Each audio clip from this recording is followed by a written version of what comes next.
Gobeklitepe, the oldest structure in the world. It's around 12,000 years old. It has circular enclosures, massive stone megaliths, and more than 200 T-shaped pillars. It is 7,000 years older than the pyramids of Egypt, and 6,000 years older than Stonehenge in England. It is so ancient and massive that according to scientists, a place like this shouldn't have existed, because around 12,000 years ago, humanity had not yet developed writing, worked with metal, or even invented the wheel. And yet here, the people often described as primitive cavemen raised stones weighing tons and carved strange symbols into them, symbols that still remain a mystery today. Visitors can only see Gobeklitepe in Turkiye from the elevated viewing platform. Access down into the site is never authorized, but we were given extraordinary permission to enter. Now, we are moving closer to the oldest structure ever uncovered here. Oh my God. As I go down, these pillars start to seem bigger. These are the oldest large-scale structures ever built by humans. I feel like I've traveled back in time. These two massive pillars are 20 feet high and they're 15 tons.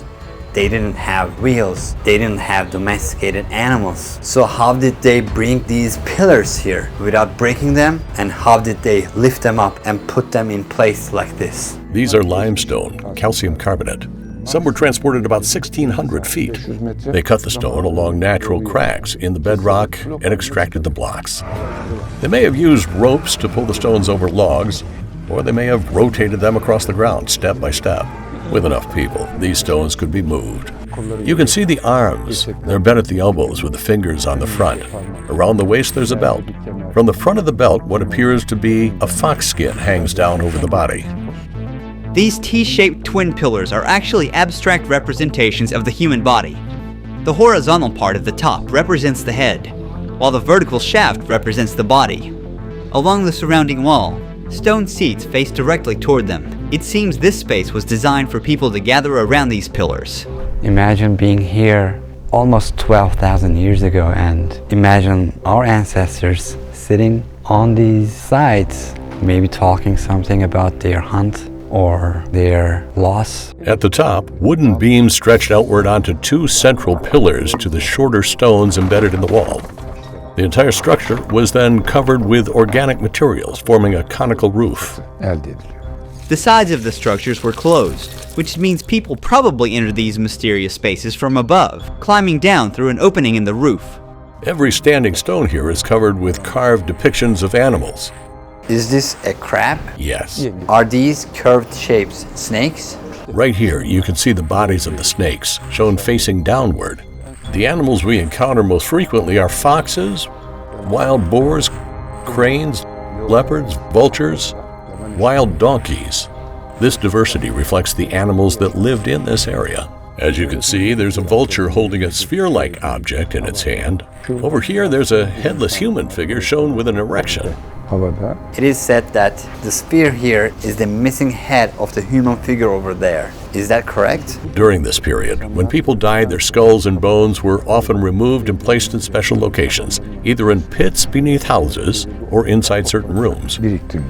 Here on the floor of this structure, you can see areas that were carved into the bedrock, opened, and later sealed off. The closed-off pits here were used as graves. These prehistoric people kept the remains of their dead very close to where they lived. And sometimes, skulls were even separated from the body and displayed openly on the walls. For them, these remains may have been seen as physical links to their deceased loved ones. By preserving the bones, they may have believed they were keeping the dead present in the world of the living. Now we're moving to enclosure C. We're going to see one of the world's oldest sculptures up close. Look at this leopard. The size of its teeth is huge. If you look at it from this angle, it's like as if it's about to attack. Look at the paws. And it has a lot of muscles. And you can see a wild boar beneath it. Maybe the wild boar is laying down and the leopard is on top of its prey. Maybe back then, leopards hunted a lot of humans. They had a very advanced sense of perspective. Most of these animals are erected and depicted in their most ferocious forms. It feels as if they're warning anyone who approaches these pillars. In fact, this was not a simple hunter-gatherer community, but a complex society made up of different groups and roles. There were storytellers, and there were sculptors who turned those stories into carvings on the standing stones. For 1,500 years they were here. Then one day, they deliberately buried Gobeklitepe and abandoned it without leaving a single explanation behind. But why? We might think that these structures were given an identity. The construction of a building can be seen as its birth, the renewal of its walls over time as its life cycle, and its final burial and abandonment as its death. If it had not been buried, it would inevitably have collapsed over time. Maybe they buried them for protection, like a time capsule. I agree. It's very likely that what they were preserving was not the building itself, but the memories created within it. In the past 30 years, only about 10% of Gobeklitepe has been unearthed. Excavating the rest could take centuries, as every layer requires extreme precision. But this ancient world may reveal its secrets, because just 22 miles away, at another Neolithic site called Tepe, similar structures have already been discovered. Gobeklitepe is over there, in the direction of those scattered trees. From this hilltop you can see Gobeklitepe on a clear day, and naturally they could see this place too. So these communities existed at the same time? Yes, we're talking about a very large and dense population. Today, nearly 800,000 square miles of land are used to grow grain. This is where it all started. 1.5 billion cattle live on Earth, and they were first domesticated here. This land changed the course of human history. This oval structure was carved directly into the bedrock and features 11 stone figures symbolizing male fertility. As they carved out of the pit, they left these forms standing. So this was planned in advance. They would enter the structure from there. After just 2 steps inside, they'd come face to face with this human figure. It has sharp facial features, prominent lips, a cylindrical neck, and a triangular shape beneath the chin, almost like a beard. A headband is carved across its forehead. This must have represented someone important. On this side, there are steps at the far end as well. We believe this may have been an exit. The idea is that someone entered from one side and left from another. They may have gone through some kind of symbolic transformation. Whatever the function of this place, it seems to have been a space where a ritual process took place. So the male fertility symbols, together with the ritual performed under someone's supervision, may have been connected to initiation. We're about to uncover the origins of one of humanity's greatest discoveries. As we continue forward, the round rooms gradually become oval. From here on, we see these oval interconnected structures. What allows us to identify them as dwellings is the artifacts found inside them. Let's move on and get a closer look. As we reach this slope, the floor plans of the structures change. With every step, the timeline shifts by centuries. This is the oldest known part of Tepe. At this point, we begin to see rooms with corners. This is where humans first invented the corner, approximately 11,000 years ago. If you look closely, these are sharp corners. A rectangular floor plan was created here. Modern buildings are rectangular. Do the architectural forms we still use today first come from here? This is one of the most important discoveries in the history of architecture. It is much easier to divide rectangular structures into functional spaces than circular ones. Also, if the corners are strong, rectangular structures can be expanded to almost any size and can support much heavier roofs. But in a circular structure without a central support, the roof is more likely to collapse. So this method solves several challenges at once: dividing space, expanding the structure, and enclosing larger areas.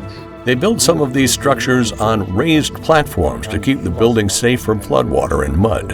Architectural solutions like windows and stairs may also have some of their earliest roots in this region. Now we're entering the most recently discovered public area. I am at the center of the meeting point, and it amazes me how large it is. Look at the capacity here. It feels like a scene from the distant past. This 8 feet tall figure is considered the oldest known life-size human statue ever discovered. He's holding his phallus. His hands are on both sides, and he's sitting on this side, maybe watching an event going on at the center. Just imagine and think what kind of events might have been taking place here. Maybe there were celebrations or a very important meeting. Maybe they had a problem, a crisis, and they gathered here to solve it. All of these stones were intentionally buried and left behind by the people who once used this place. Before the excavation, this entire area looked no different from the untouched land right beside it. Look at this huge pillar. It's in the ground. You can understand it's a pillar from this her point. As we search for more of these massive monuments, we're also coming across the tools that made their construction possible. There are so many flint stones here. Look how sharp they are. These people may have used them to cut things, perhaps meat. They may also have attached them to tips of their spears. We are just seeing the tip of the iceberg. Just imagine how vast this area really is. There may be hundreds of them beneath our feet, and they're all waiting to be explored. So what made this place important enough to change everything we thought we knew about human history? What was uncovered on this land that forced history books to be rewritten? But before we answer that, I need to go back 5 years. I came here in 2021 and tried to enter Gobeklitepe, but back then, I couldn't get permission. This time, with support from Turkiye's Ministry of Environment, Urbanization and Climate Change, I fulfilled a long-held dream, entering these sites and sharing their secrets with the world. But this journey didn't only take me back 12,000 years. To truly understand this land, thousands of years are not enough. These lands hold humanity's oldest secrets and witnessed one of the largest mobilizations this country has ever seen. A mobilization so immense that after a tragedy affecting 14 million people, it continued day and night. On February 6, 2023, one of the greatest disasters in modern Turkish history struck this region. I thought that was the end for all of us.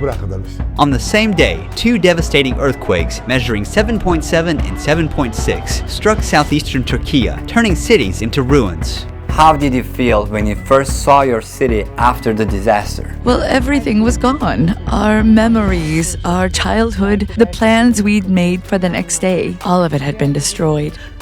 Can you describe the earthquake? What happened? It kept getting stronger and stronger. My wife said, Hassan, this isn't going to stop. After that, a massive reconstruction process began. To see what has changed since that day, we are now in Kahramanmaraş, one of the cities hit hardest by the disaster. This is Ebrar site, one of the places where most people have lost their lives during earthquake.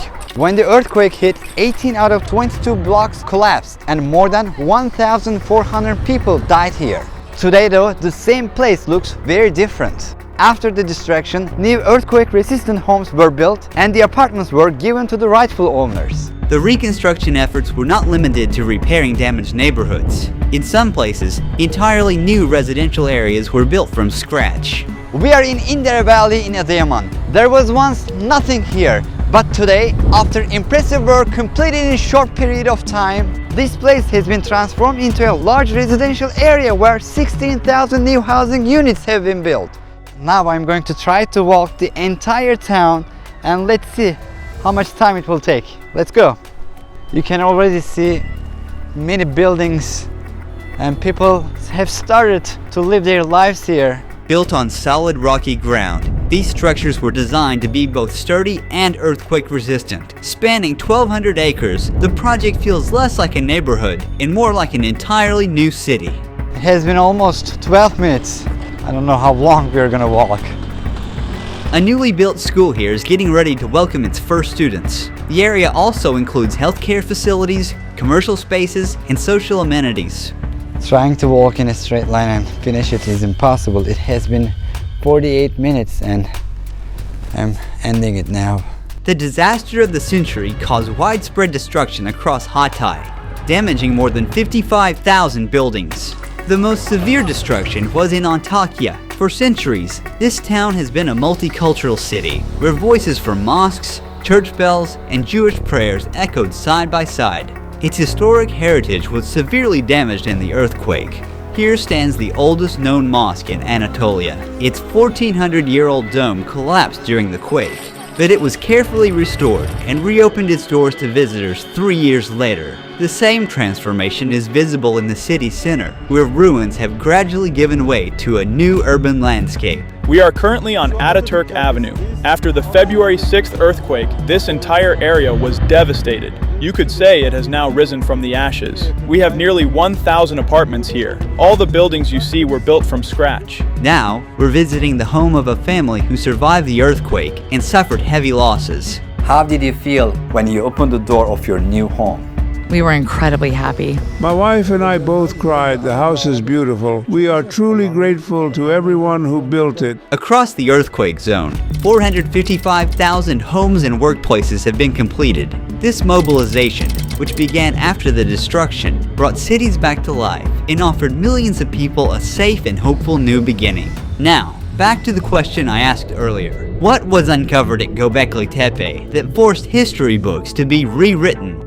For years, the story we were told was this. Humans who survived only by hunting and gathering what they found in nature one day discovered that if they planted seeds in the soil, the seeds would grow. In other words, they invented agriculture. But in order to harvest what they had planted, they had to stay in the same spot for a long time because crops needed time to mature. And so people began to remain close to these fields, and the first settled way of life was born this way. But Gobeklitepe changed this old idea, because here it was revealed that humans could come together and remain in the same area for long periods even before they discovered agriculture. This discovery showed that humanity may have first transitioned into settled life not to farm, but perhaps to perform rituals. Rooms large enough to hold dozens of people, massive stone pillars standing at their centers, and symbols carved into those stones. All of these may be the earliest evidence of humanity's transition into settled life.